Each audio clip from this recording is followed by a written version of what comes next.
India versus US, that's more on the cultural experience side. What are the key differences that you observed when you started? What are the key differences that you observe still now? Why don't we start with you, Nitisha? So I think there are many differences, like on the day-to-day basis. Even one of the key difference when you start your life in the US, you start comparing everything. Okay, this much USD, how many INR? So, that's true. Yeah, you feel like, okay, I can't eat that. I can't buy that. So that transition, I think, happens for everyone, and it happens slowly. And then driving, oh my God, it's a challenge. Like it's opposite side. Yeah. So you have to unlearn everything and then start that new rules and follow rules. Yeah.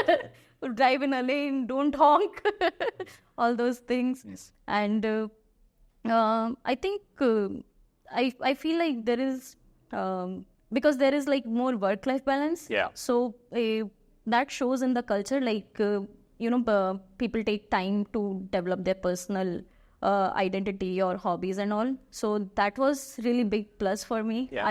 I feel like I discovered so many part of me which I was not aware of. And apart from that, like, there are many funny incidents which happens because of the cultural differences. Like here, if I'm meeting your father, I will never call him by his name. Yeah. But there, like, you call everybody by their name, which was like, okay, even if that guy is 70-year-old or something, you call them by their name. And they use a different metric system, which was very difficult for us, like, to understand. So when you see the temperature, you never know if you should feel cold or hot. Yeah, I think that were the few. Now we feel challenge other way around. Really? Like, we are so used to of the culture around there. Then when we come back to India, so it usually take us few days to settle in and realize, okay, we are in India. So one of the funny incidents which happens to me almost in every trip. So in the US, it's very common if you're passing by and you see somebody, you will say, smile and say hi. So when I come to India, it's not common here. No. It's creepy. So if I see somebody, this is so, it comes so naturally, like I smile and say hi, and then person is like, okay, what? Who is she? Do I know her?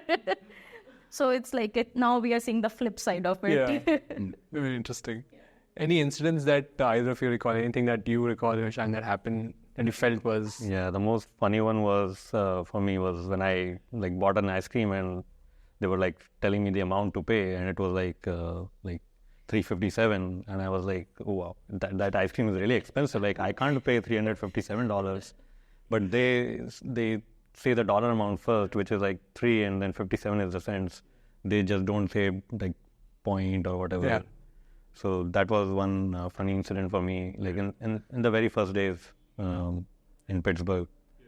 And then there's one more cultural difference that people around there, they don't stop to learn at any age. There were people who were taking classes with me in masters. One or two of them were 50 years old. Oh, wow. And they worked as a barista in their early ages, and then at some retail store, they were store manager, something like that.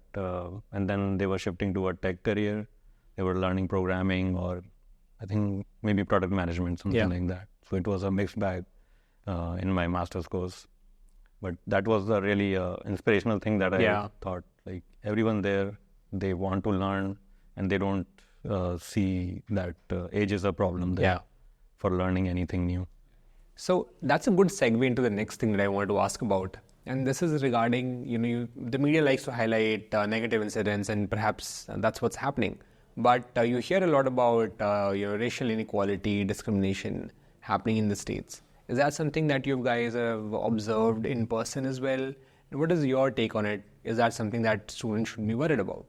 Yeah, I think it is still a bit prevalent in some parts of the country in US. For example, where we stay in Bay Area, people are very open about all cultures. They accept people open-mindedly. But there are still some parts of California where you go into a restaurant and then they stare at you and for being belonging to a different race. Yeah. And even outside California, it will be even more prevalent, like in the Midwest in the US. It's more prevalent. Got it. Yeah. I feel like there is certain kind of microaggression which is not very evident. Nobody will tell it to your face. Like, as especially in California, they won't tell you go back to your country or something like that.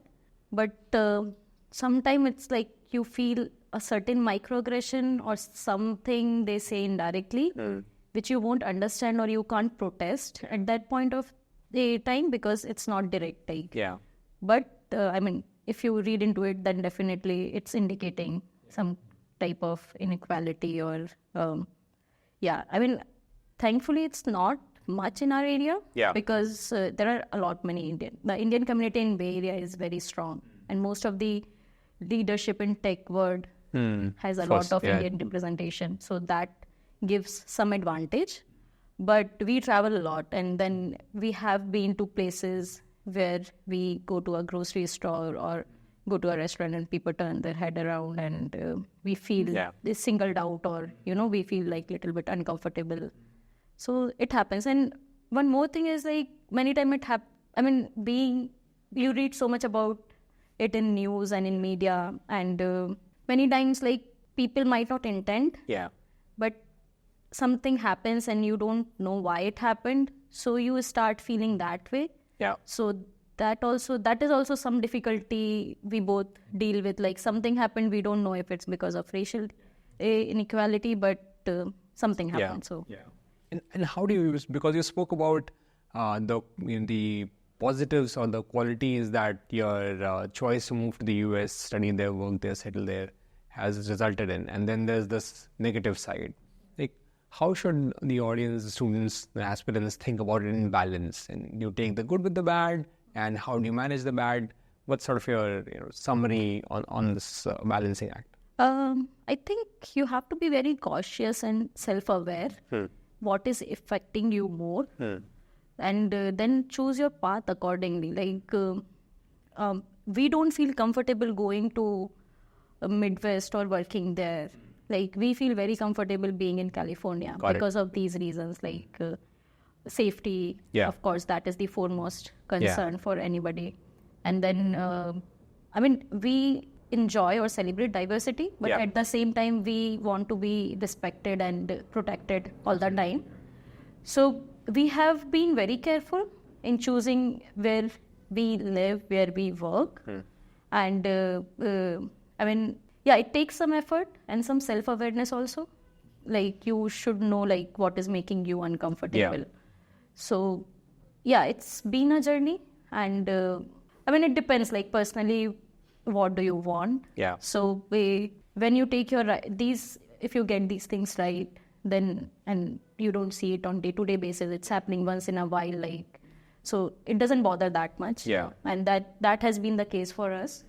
So I think right now also we think the benefits of moving or living in the US is outweighing these kind of issues which we feel.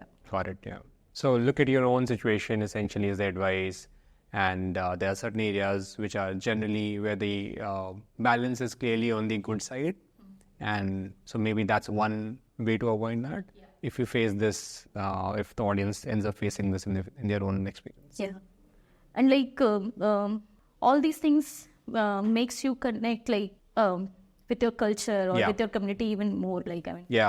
That's another thing, right? So you'd want to, the community in the community in your area. So if you have other folks of similar descent, similar thinking, connect with them, do activities with them, etc. You can safely lean on them, ask for any help. And I think that's why I've observed, like, Indian community is always there to help you out, because if they are feeling, like, if you are feeling alone, then they are also feeling alone at some point of time, and they realize that. Makes sense.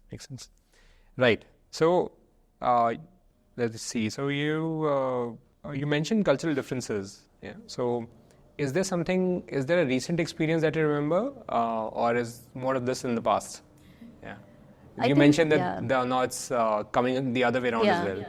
But I think one thing I can never make peace with is like American portion size. Oh my God, they serve so much food. One person being me, I can never finish their single person serving. I mean, I'm still balancing that. I haven't struggling with that.